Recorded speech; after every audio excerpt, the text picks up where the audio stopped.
In this video, we will show you how to use array type and create an Easter egg.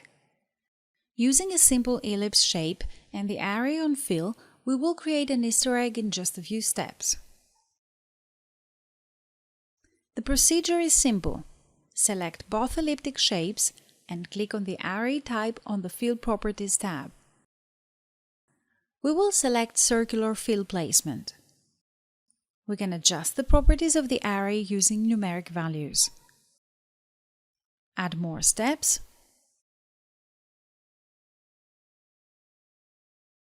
Change the horizontal spacing. Now let me show you how to do this process in a more visual way. Start the Edit Nodes mode. Using these green handles, you can customize the array. Adjust the number of steps.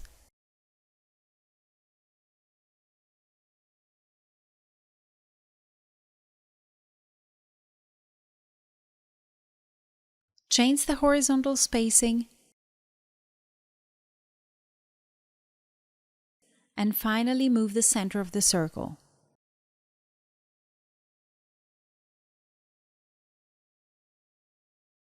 Isn't that perfect?